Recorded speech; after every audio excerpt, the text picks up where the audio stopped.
And I realized that, you know what, I haven't tried being a Bob. I haven't tried being an internet god. Imagine you are watching some influencer getting inspired by their deep values and the message they communicate to their audience, and this goes on for years. And then suddenly one day this person just drops a link, a link to OF, without any warning, and then this person says that they're not promoting this platform. Well, we don't have to imagine it. This is the reality for us as for observers of the industry. The influencer industry, how do you even call it? Celebrity slash influencer? Who are they? It feels like a separate bubble that exists on its own but still affects our generation. Hi everyone, my name is Nana, and today we are gonna talk about influencers who suddenly or maybe quite predictably started OF. Honestly, I don't know what YouTube thinks about this topic. I've heard it's problematic, so I will just call it OF. Sorry. I'm sure you already know some of these influencers, the people that I'm gonna be talking about, and if you don't, well, don't thank me, you can never get too traumatized online. In last video, I totally traumatized you with clavicular. In previous last one with cats, So guys, let's keep this session going. We are going to go through each case separately. This is really something I've wanted to talk about for a long time, and honestly, it's kind of where this channel started. Your like, subscription, comment will really help this video. Thank you all in advance. Ukrainian sunglasses, Ukrainian coffee, Ukrainian beauty. Let's get into it. I want to start with Piper Rockelle. When she was 17, she participated in creating content for the TikTok page of the Bop House. Bop means blown on kitty, which you didn't know before, referring to a house of OnlyFans creators. Of course, all the creators were adults over 1 to the 8, but they collectively made the decision to film content together with someone who was at the time still a minor while already indirectly promoting her OF account, which may have been in development back then when she was not 1 to the 8. In August 2025, Piper turned 18. The teasing about whether she would join the platform only got more intense, and then on New Year's Eve, she had launched her OF account officially. In honor of me just dropping my link, I'm gonna show my grandma the first set I posted, okay? I feel like we're a family, and I think that we all have to be aware of what I'm doing. I'm scared. I'm scared. Your whole is hanging out. I did not raise you to do this. Artsy. Be artsy out that door. Get the out of here now. Are you being serious? I'm being serious as a heart attack. Get the out of here. A lot has happened since then. The weird TikToks with her grandmother, members of Bob House trying to clear their image, and Piper herself may be slowly coming to terms with what actually happened to her. Now you may ask me, well, what actually happened to her? What are you talking about? It's important to mention that at the beginning of 2025, Netflix released the documentary series Bad Influence: The Dark Side of Kidfluencing. It explores the world of child influencers called kidfluencers who gain fame through social media platforms. The series shows how these kids are often part of influencer groups or squads where they constantly film videos together, and how their parents or guardians manage their careers, finances, and online image. Specifically, the documentary talked about the squad with Piper as the main member. This squad is a group of kids, and they were active from 2017 to 2021 before the group of kids filed a lawsuit against Piper's mom that was managing the squad. Now, it's important to mention that not all the kids participated in the lawsuit. Some stayed silent, and some, specifically Gavin, didn't participate in the documentary. But in any case, everyone who took part in the documentary talked about abuse, overwork, and Piper's aggressive mother who controlled everything. Recently, Piper announced that she's dating Gavin Magnus.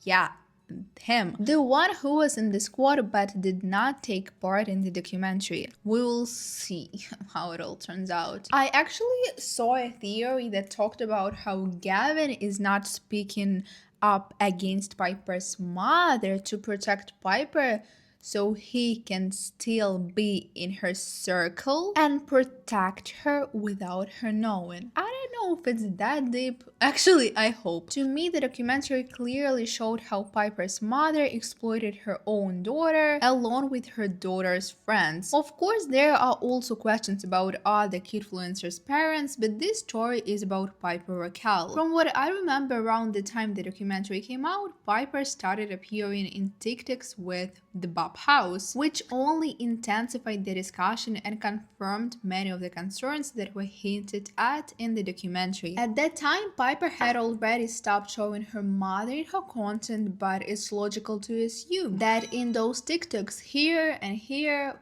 since Piper was still not 1 to the 8, her mother had some influence. After all, someone had to drive her to the Bob House, maybe to talk to the members of the Bob House. I don't know how it was happening.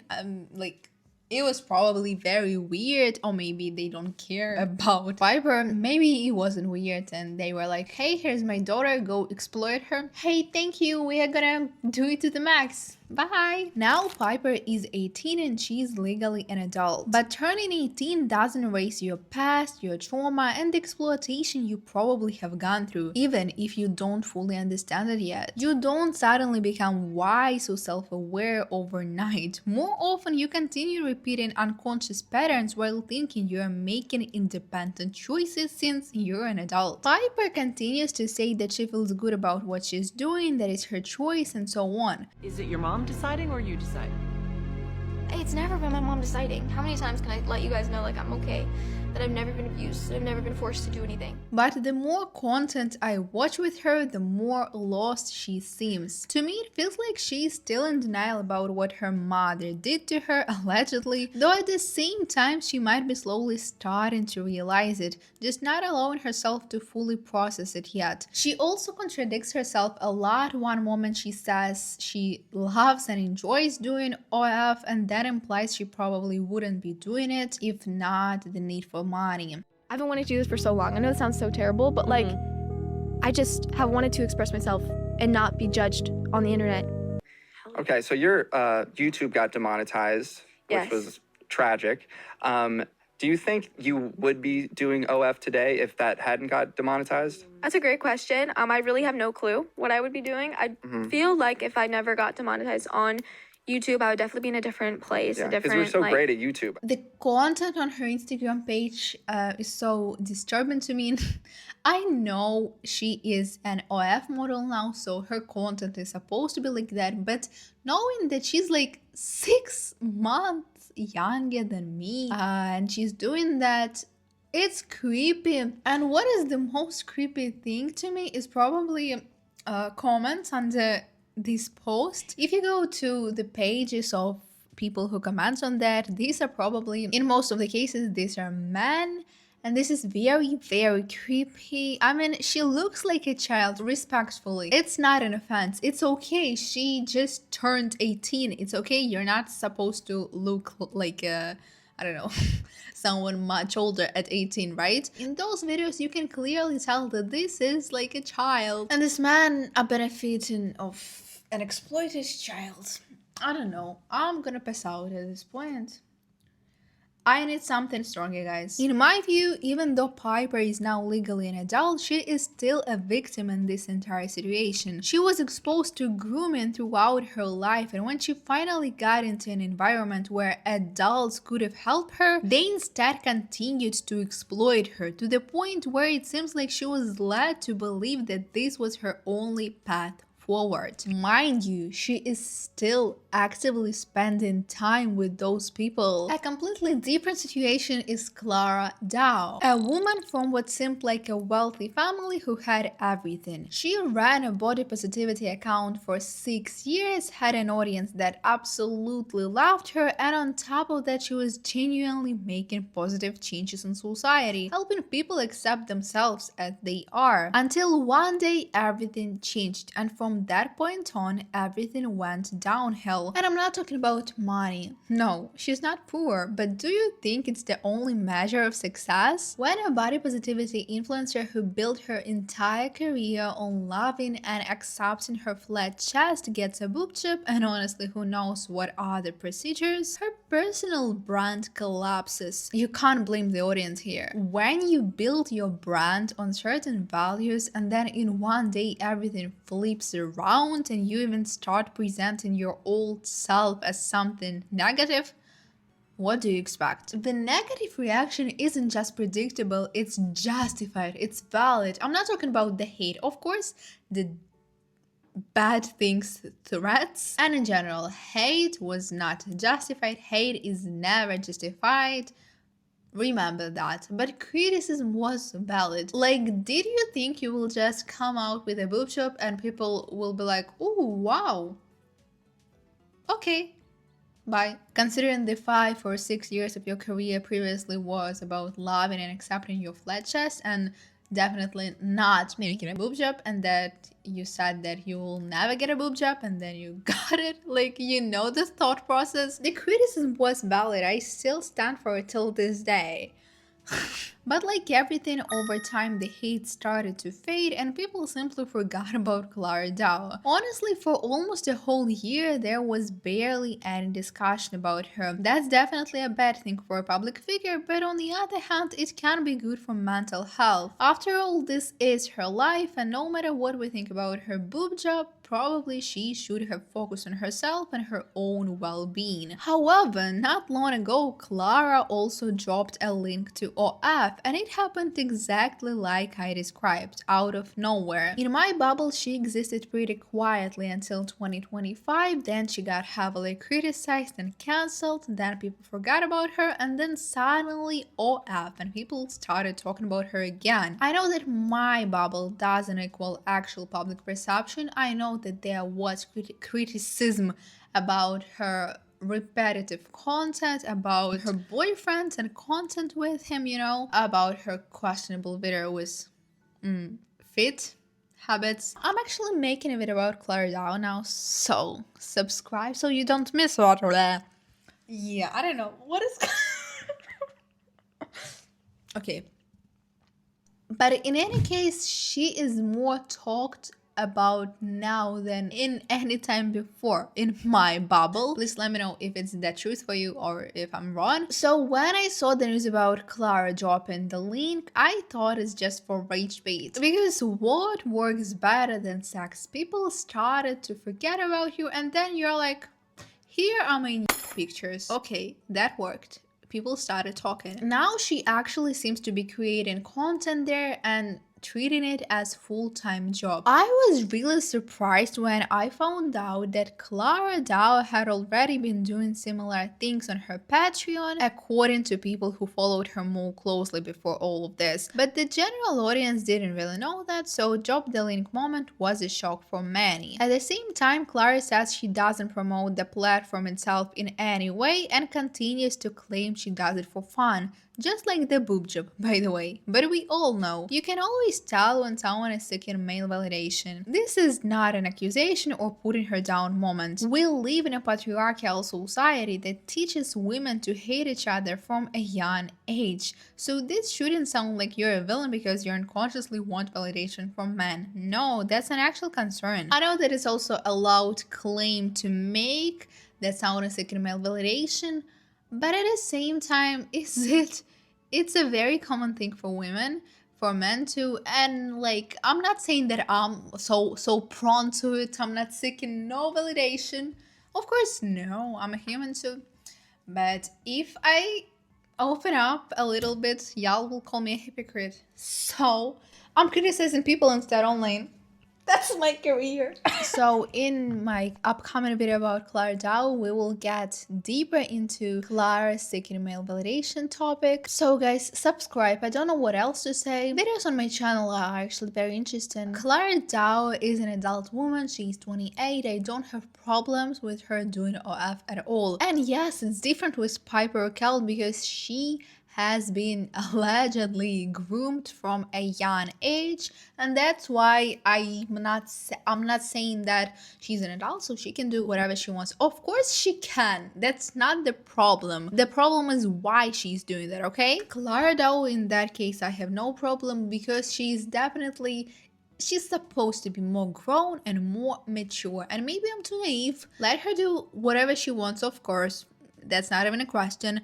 But I think she's genuinely lost. From what I have seen online with her content, Clara literally betrayed all her values. She used to say your body is enough as it is, and then she changed it. She used to say she would never get a boob job, and then she has done it. She has changed a lot actually. Her face, her breasts, she started going to the gym, which is a very great thing, of course, don't get me wrong. But now she presents her old flat body as something bad, as something you should work on, you should change, and her current body, actually the one with the boob job and the one with a little bit more weight, as the goal. Honestly, I think that's concerning. Those body check posts on her Instagram where she literally shows her measurements are very triggering to me. Her audience is young women. Does she not realize how triggering that can be for many people? To me, it feels creepy and irresponsible. You see, that's actually a very interesting topic to talk about, because if she was like a fitness influencer, maybe that would be okay. And also, I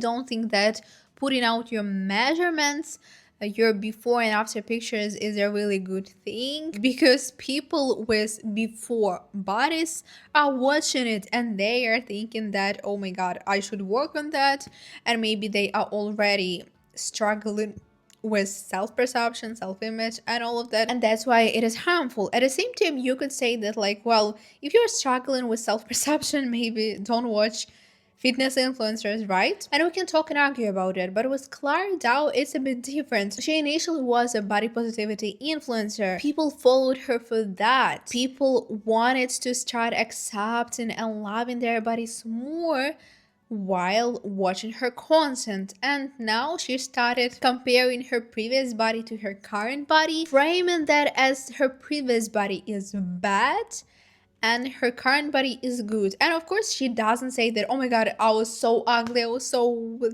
and now I'm so hot and pretty. But you don't need to say something directly for people to make a conclusion. And yes, I also gotta say, if you don't understand that okay, that's rude. And yes, I also gotta say that sometimes people make conclusion unfairly. They judge those influencers too harshly, but here, before and after fitness content is clearly supposed to show that, well, you need to work on that and achieve that. And maybe it's okay for your personal archive, track your progress and all of that, but don't put it out when you know your audience are young women, young men, who want to actually accept their bodies. At the end of the day, Clara Dow is a 20-year-old woman and theoretically a conscious adult who understands what she's getting into. It doesn't seem like she's promoting a bop lifestyle onto her audience or calling it female empowerment, and actually you could analyze for a long time why she's doing it, but we will get into it in my next video about Clara Dow. You know what to do. Write your theories in the comments. For now, since I am still working on this video, please write your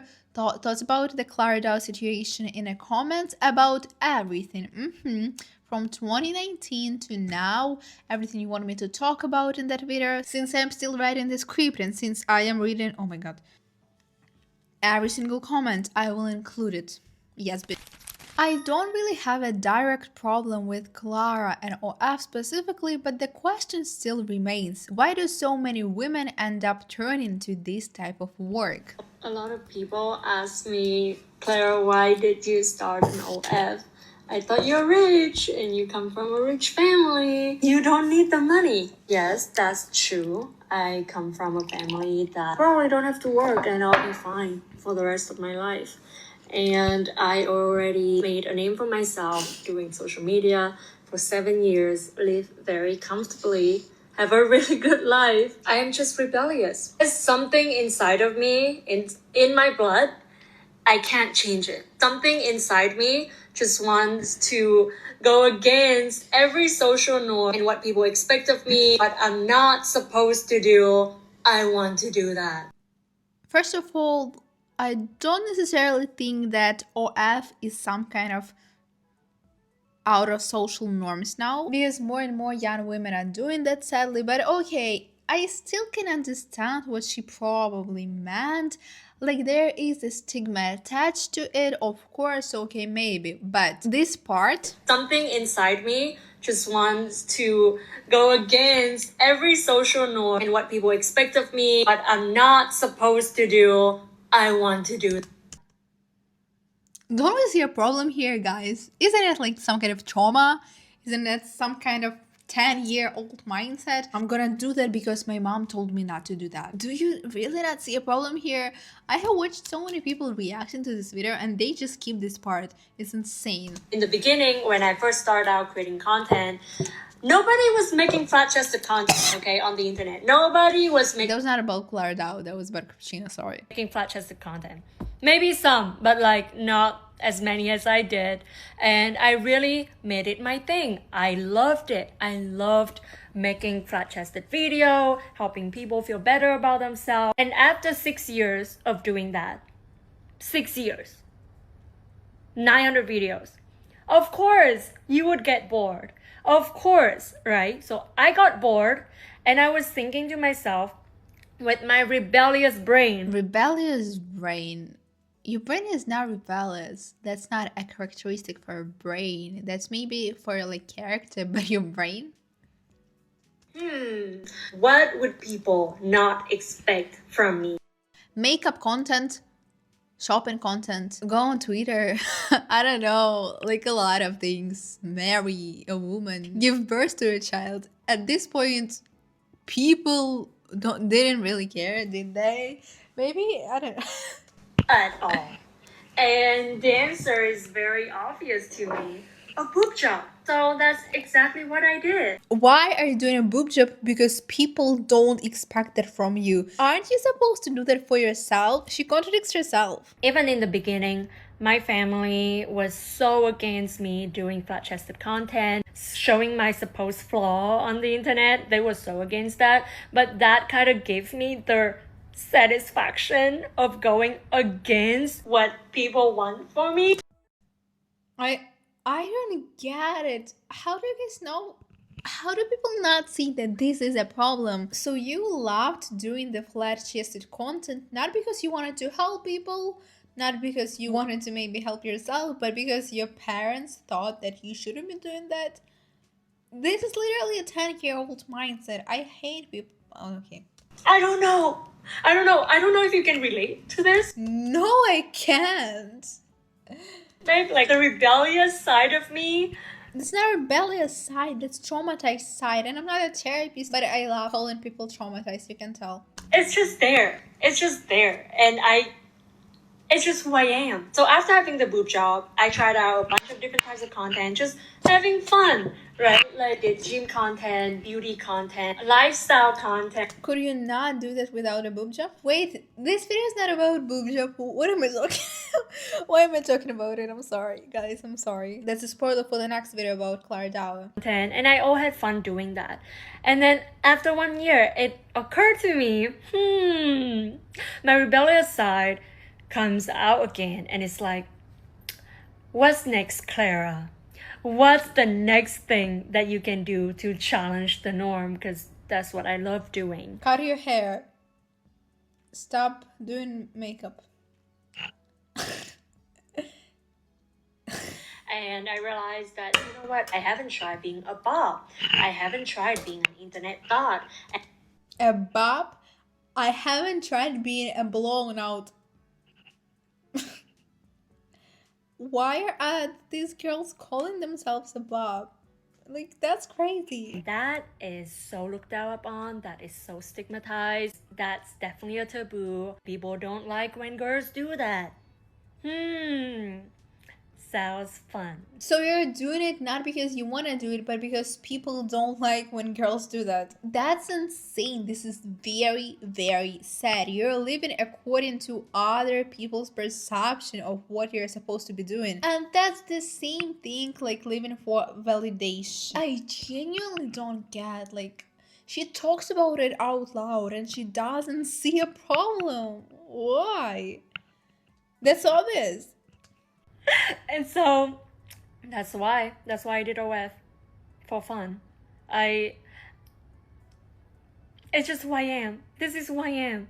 Like, I do things for fun. And I don't take life seriously.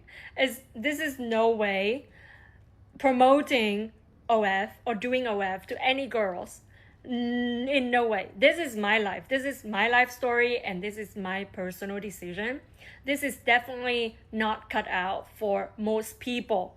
Most people would not enjoy this job. But I enjoy it. I enjoyed it. I love it. I enjoyed it. I'm sorry. I started thinking about Russia killing my nation. Honestly, it suits me so much. In my head, I was like, damn, I wish I did this earlier.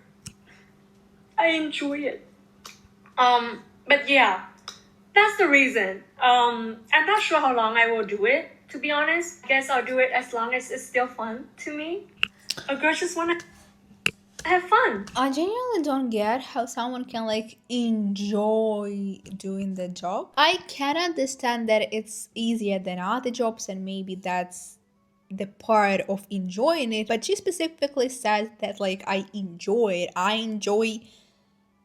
don't know. I feel like there is a part of seeking male validation there, but we will get into it in my next video about Clara Down. Promise I'm saying it for the last time. Now, where everything becomes much more complicated is with Lil Tay. Lil Tay, real name Claire Aileen Key Hope, also known as Tay Tian, is an American-Canadian internet personality and rapper who first became famous in 2018 at around age 10. She went viral for posting videos of herself showing off luxury cars, money, and designer items, often calling herself the youngest flexer of the century. After her early fame, her online presence became unstable due to family custody disputes and concerns about how her content was being managed, and she disappeared from the internet for a while. In 2023, she was again in the news after a false Instagram post claimed she had died. It was later confirmed to be a hack or unauthorized post, which was allegedly just a PR stunt. Lil Tay later returned to social media with a new song. The song is bad, and yes, she is 16 here.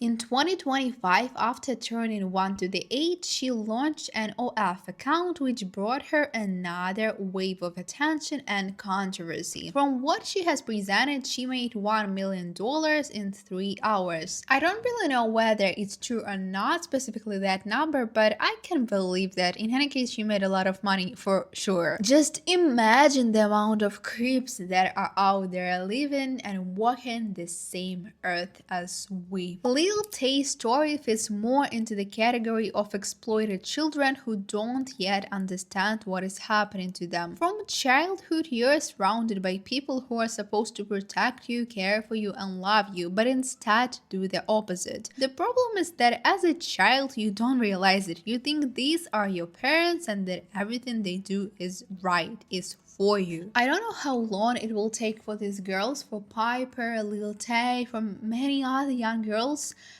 to understand the terrible things that were happening to them throughout the years, how the parents were willing to sell them for nothing, basically. The irony is that they even collaborated like a year ago, and it was very sad to watch for me. So I don't know how long it will take for them to fully understand all of this and whether they will even be able to find a way out. You can put responsibility on them because they are adults and all of that, but at the same time, imagine how hard it is to even start to think about that the person you still consider your love and caring mother has been exploiting you for years.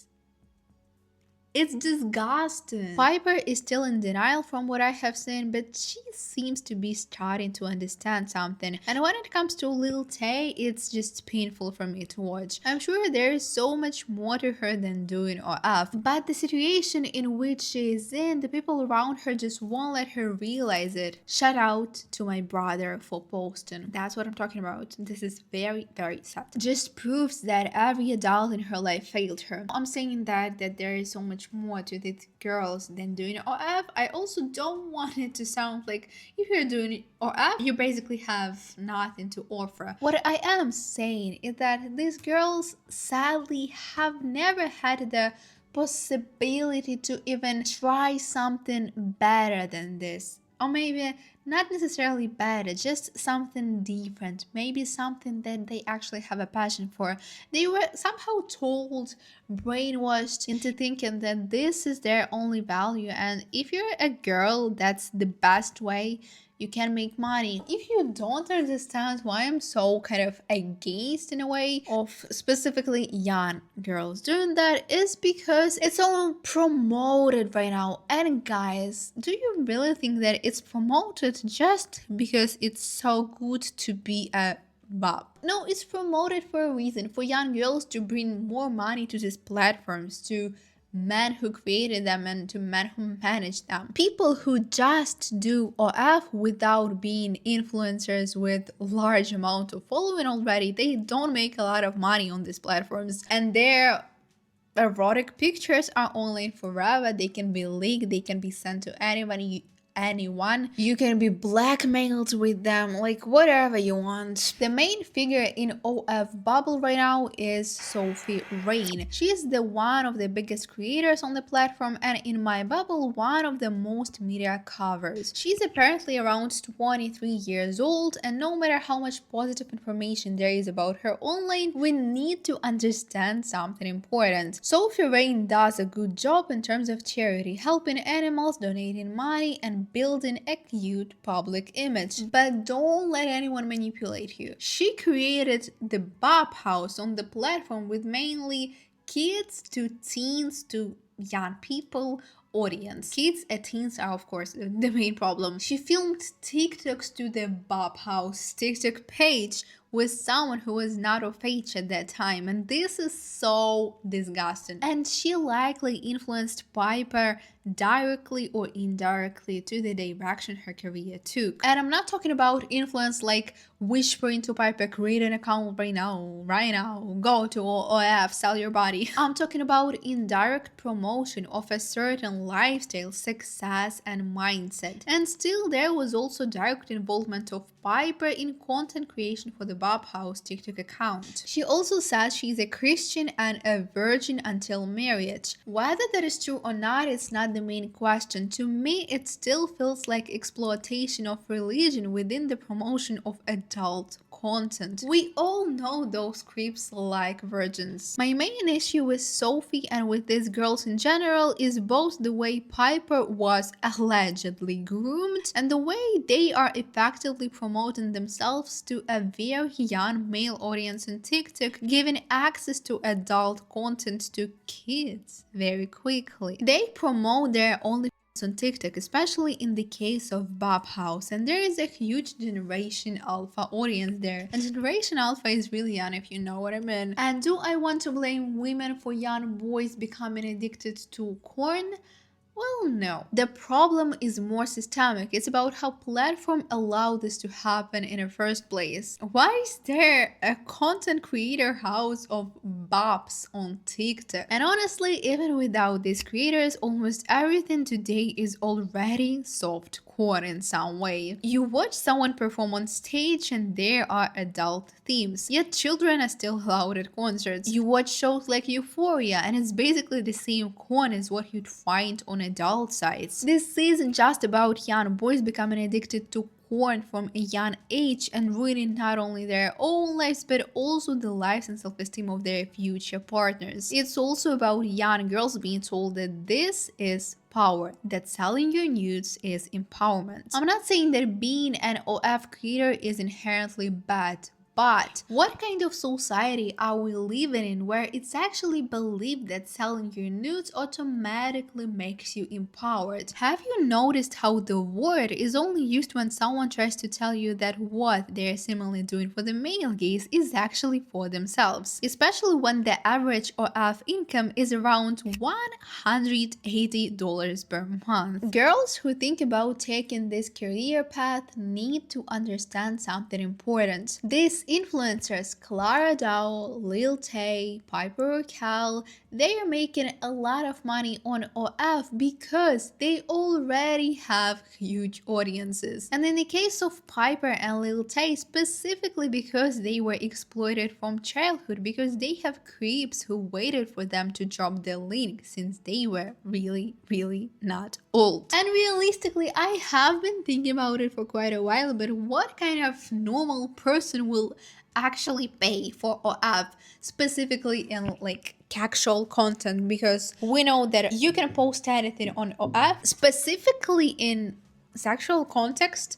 Who's gonna pay for that? I can't imagine a mentally healthy, safe, sane man or woman doing that. I don't see a scenario where an emotionally healthy, successful man with a stable life suddenly thinks, well, something is missing in my life, maybe a parasocial connection, maybe I should just on a girl who just turned 1 to the 8. I should go and buy an OnlyFans subscription. No, in most cases these are people, in my opinion, who already struggle with some kind of mental issue, which is okay, we're all human, basically, yes, and view you as a sexual object anyway, because that's what you're doing on OF. You're becoming a sexual object. That's just a part of the job. So I think you have to decide for yourself if you're okay with that or no. I don't know, that's such a hard topic. So, young ladies, you will not earn the same amount of money as Sophie Rain, Piper, Lil Tay, Clara.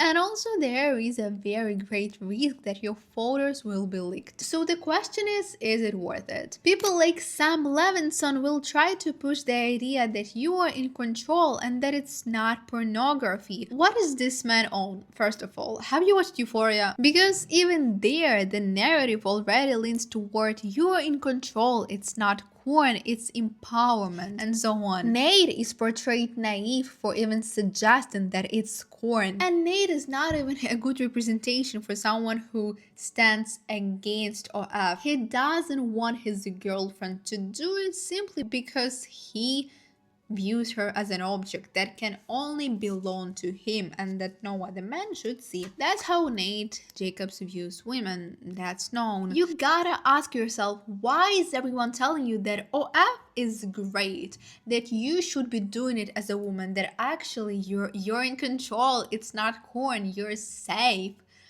That what's bad about making someone feel less lonely? Why is everyone telling you that? Do you not see that this is benefiting a huge part of society? Man, when something is being pushed so quickly, so harshly, so directly, you gotta question why everyone is telling me that this is the norm.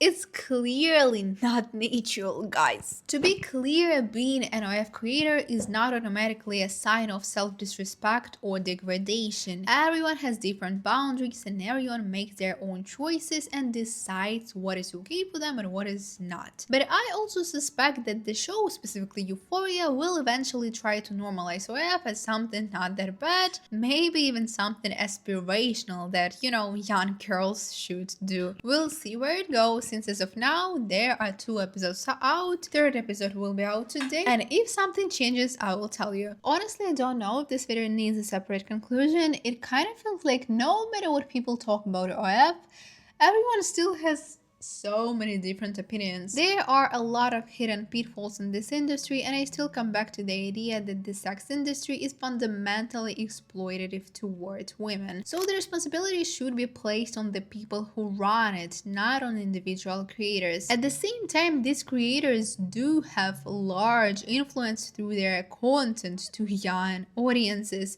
and that's why we talk about it. You have to be aware of that impact. Your attention is currency. Have self-control, watch your mind, and subscribe. See you later. It was Nana. My Instagram here.